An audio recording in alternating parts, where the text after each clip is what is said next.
आज हम बात करेंगे इंडिया के मशहूर बिजनेसमैन गौतम अडानी की। गौतम का जन्म अहमदाबाद गुजरात में 24 जून 1962 को हुआ था। उनके पिता का नाम शांतिलाल अडानी और माता का नाम शांताबेन था। उन्होंने अपनी स्कूल की पढ़ाई सेठ सीएन विद्यालय अहमदाबाद से पूरी करी। मिस्टर अडानी बचपन से ही बड़े सपने देखते थे। उन्होंने गुजरात यूनिवर्सिटी में बीकॉम की पढ़ाई शुरू तो की थी, लेकिन वो पूरी नहीं कर पाए। जल्द से जल्द पैसा कमाने के चक्कर में गौतम अडानी 19 साल की उम्र में ही मुंबई आ गए। एक डायमंड ट्रेडिंग कंपनी में काम किया, बिजनेस के गुण सीखे और फिर महज 1 साल में उन्होंने अपनी खुद की एक डायमंड ट्रेडिंग कंपनी रजिस्टर्ड करवा दी। 20 साल की उम्र में उन्होंने 10 लाख रुपए कमा लिए। तब उनके बड़े भाई को पता चला कि वो बिजनेस में तेज है, तो उन्होंने गौतम को अहमदाबाद बुलाया और अपनी प्लास्टिक फैक्ट्री का काम काज सौंप दिया। इसी काम को करते हुए गौतम ने कमोडिटी ट्रेडिंग के दाव पेच सीखे। इंपोर्ट एक्सपोर्ट लाइसेंस की ट्रेडिंग में भी वो धीरे धीरे बड़े खिलाड़ी बनते चले गए। 1988 में उन्होंने अपनी पहली कंपनी अडानी एक्सपोर्ट्स की शुरुआत की। 3 साल बाद उनको और आगे बढ़ने का मौका मिला। जब 1991 में आर्थिक उदारीकरण शुरू हुआ, तब अडानी ने उसका पूरा फायदा उठाया। 1993 में गुजरात सरकार ने मुद्रा पोर्ट के लिए बोलियां लगवाई और 1995 में अडानी ने उस पोर्ट का कॉन्ट्रैक्ट ले लिया और आज वो देश का सबसे बड़ा प्राइवेट पोर्ट बन चुका है। उस पोर्ट की क्षमता 514 लाख टन है। लेकिन गौतम को भी और बहुत आगे जाना था। अब उनकी नजर पड़ी पावर सेक्टर पर। 1996 में उन्होंने अपना खुद का थर्मल पावर प्लांट लगाया और आज अडानी पावर देश में कोल से बिजली बनाने वाली सबसे बड़ी कंपनी है। इसकी कैपेसिटी 4620 मेगावाट है। ये कंपनियां स्टार्टअप प्लांट से भी आगे है। पावर प्लांट के लिए अडानी को कोयला चाहिए था और उनके पास अपना प्राइवेट पोर्ट भी था, तो उन्होंने देश में और देश के बाहर कई कोल माइंस खरीद लिए। इसी के साथ उन्होंने अडानी माइनिंग की शुरुआत की और अब बस अडानी ग्रुप का एक बिजनेस मॉडल खड़ा हो गया। अब तक गौतम अडानी जो करके दिखा चुके थे, उसमें आगे के लिए भी एक बहुत बड़ा सपना दिख रहा था। अडानी को इस बीच बहुत सारे अवार्ड्स भी मिले, जैसे कि 2004 में ICICI award for excellence in corporate governance, GCCI export appreciation award, 2007 में एक्सीलेंस इन मैनेजमेंट अवार्ड। इतने कम समय में अडानी ग्रुप के पास 11,000 से भी ज्यादा एम्प्लॉइज हो चुके थे। उनके पास 11 बिलियन का रेवेन्यू आता था और 27 बिलियन के एसेट वैल्यू थे। अडानी ने 1996 में अडानी फाउंडेशन की स्थापना की, जिसकी चेयरपर्सन है डॉक्टर प्रीति अडानी, जो कि गौतम अडानी की वाइफ है। अडानी फाउंडेशन को सोशल कामों के लिए बनाया गया था और प्रीति अडानी अपना ज्यादा से ज्यादा समय अडानी फाउंडेशन के सामाजिक कार्यों के लिए लगाने लगी। अडानी फाउंडेशन के 300 प्रोफेशनल्स बिना थके बिना रुके 13 स्टेट्स के 1470 विलेजेस और टाउन्स में अलग अलग काम कर रहे हैं। इस फाउंडेशन ने ना जाने कितने लोगों की जिंदगी बदल दी है। अपनी उड़ान नाम की संस्था के थ्रू उन्होंने 2.5 लाख स्टूडेंट्स को लाभ पहुंचाया है। लेकिन फिर अचानक ऐसा कुछ हुआ जिससे अडानी ग्रुप नीचे गिरने लगा। उनकी कंपनीज ने खराब प्रदर्शन करना शुरू कर दिया। 2012 में अडानी ग्रुप पर करीब 70,000 करोड़ का कर्ज हो गया था। कंपनी को ये उम्मीद थी कि जल्द ही ग्रोथ तेज होगी और वो ये कर्ज उतार पाएगी। एक्सपर्ट्स का ये मानना था कि ये इसलिए हो रहा है क्योंकि पूरी अडानी ग्रुप की चाबी एक ही इंसान यानी गौतम अडानी के हाथ में है। गौतम ने अपनी टीम में कई बड़े मैनेजर्स को शामिल करने की कोशिश तो की और वो काफी हद तक सफल भी हुए, लेकिन 2012 से पहले के कुछ सालों में बड़े बड़े मैनेजर्स ग्रुप को छोड़कर जा रहे थे। अडानी फिर भी हिम्मत नहीं हारे और एक बार फिर उन्होंने इन सारी प्रॉब्लम से छुटकारा पाकर अपने ग्रुप को खड़ा कर दिया। अडानी पर कई सारे आरोप भी लगाए गए कि उनकी सरकार में बैठे लोगों से दोस्ती होने के कारण उनको बहुत सारी सहायता मिलती रही, लेकिन अडानी ने इन सारे आरोपों का डट के सामना किया और समय आने पर उसका जवाब भी दिया। कुछ नया करने की उनकी इच्छा की वजह से आज अडानी ग्रुप बहुत सारे सेक्टर्स जैसे कि रियल एस्टेट, पावर, एफएमसीजी में अपना झंडा लहरा रहा है। साल 2018 में अडानी ग्रुप की नेटवर्थ 8.7 बिलियन डॉलर्स थी। अगर गौतम अडानी के अपने खुद के शेयर्स की बात करें तो अडानी पोर्ट्स में उनके 66%, अडानी एंटरप्राइजेस में 75%, अडानी पावर में 73% और अडानी ट्रांसमिशन में 75% शेयर है। 2017 में अडानी को इंडिया टुडे ने भारत का चौथा मोस्ट पावरफुल इंसान दर्शाया था, क्योंकि अडानी ने बहुत कम समय में अपने खुद के बल पर इतना बड़ा साम्राज्य खड़ा कर दिया है।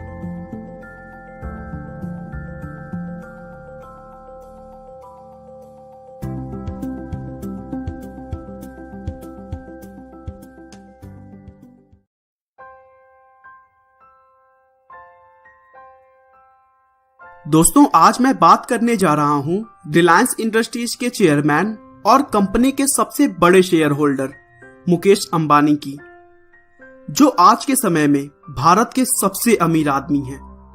दोस्तों, कहा जाता है कि मुकेश अंबानी की हर मिनट की कमाई लगभग 2,35,000 रुपए है। फोर्ब्स लिस्ट के अनुसार अगस्त 2016 में लगभग 22.2 अरब डॉलर की निजी संपत्ति के साथ मुकेश दुनिया के 36वें सबसे अमीर आदमी हैं। मुकेश अंबानी के नेतृत्व में ही रिलायंस ने भारत के सबसे बड़ी दूरसंचार कंपनियों में से एक रिलायंस कम्युनिकेशन लिमिटेड की स्थापना की और उन्हीं की रिलायंस जियो इन्फोकॉम लिमिटेड ने अपनी लॉन्चिंग के साथ ही टेलीकॉम जगत में तहलका मचा दिया।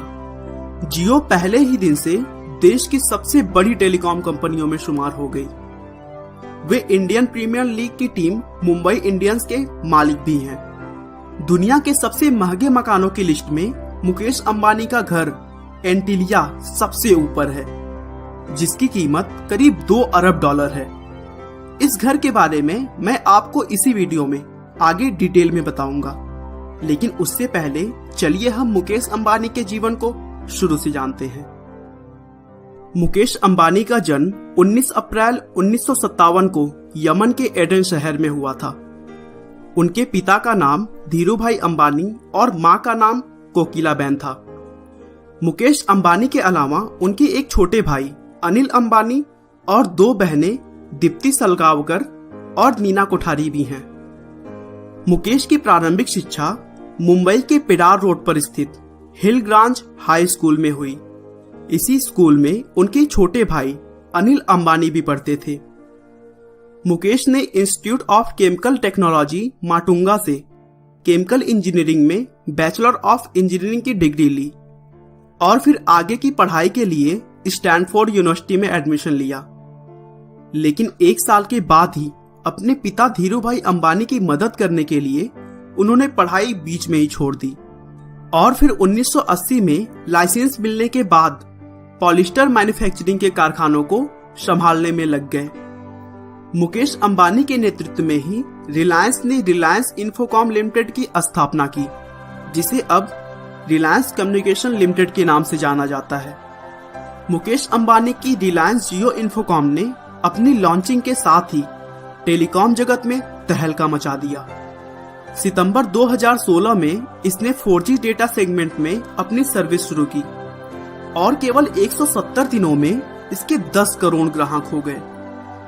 मुकेश अंबानी ने जामनगर गुजरात में विश्व की सबसे बड़ी पेट्रोलियम रिफाइनरी की स्थापना करने में भी महत्वपूर्ण भूमिका निभाई। अगर पर्सनल लाइफ की बात करें तो 8 मार्च 1985 को मुकेश अंबानी का विवाह नीता अंबानी से हुआ। उनके 3 बच्चे भी हैं, आकाश, ईशा और अनंत। चलिए दोस्तों, अब बात कर लेते हैं मुकेश अंबानी के आलीशान घर अंतिलिया की। फोर्ब्स के अनुसार मुकेश अंबानी का मुंबई स्थित अंतिलिया घर दुनिया का सबसे महंगा घर है। इसे बनाने में करीब 2 अरब डॉलर की लागत लगी है। अंबानी का यह घर 4 लाख स्क्वायर फीट में बना है। वैसे तो यह 27 फ्लोर्स का है, लेकिन इसके कुछ फ्लोर्स की ऊंचाई सामान्य से 2 गुनी है, तो ऐसे में बिल्डिंग करीब करीब 40 फ्लोर वाली बिल्डिंग के बराबर ऊंची है। यह मुंबई में अल्टा माउंट रोड पर स्थित है, जो दुनिया की सबसे महंगी आवासीय स्थलों में एक है। मकान में 6 मंजिला पार्किंग और हेलीकॉप्टर को उतारने के लिए 3 हेलीपैड्स भी हैं और इसके रख रखाव के लिए वहां करीब 600 एम्प्लॉइज काम करते हैं।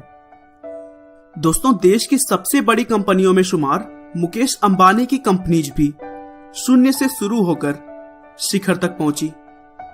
इसके पीछे उनके पिता धीरूभाई अंबानी की सोच थी और अपने पिता से मिले हुनर को मुकेश बखूबी अपना रहे हैं। धीरूभाई एक टीचर की तरह थे और मुकेश एक लड़के की तरह नहीं, बल्कि हमेशा उनसे स्टूडेंट के रूप में बिजनेस के गुण सीखते रहे। दोस्तों, मुझे उम्मीद है कि मुकेश अंबानी के इस जीवन से आपको प्रेरणा मिलेगी और आप भी अपने जीवन में जरूर सफल होंगे। आपका बहुमूल्य समय देने के लिए बहुत बहुत धन्यवाद। इस वीडियो को लाइक करके आप हमारा मनोबल बढ़ा सकते हैं। दोस्तों, अगर आप हमारे वीडियो को मिस नहीं करना चाहते तो कृपया चैनल को सब्सक्राइब कर लें। आपको यह कहानी कैसी लगी हमें कमेंट करके जरूर बताएं। धन्यवाद।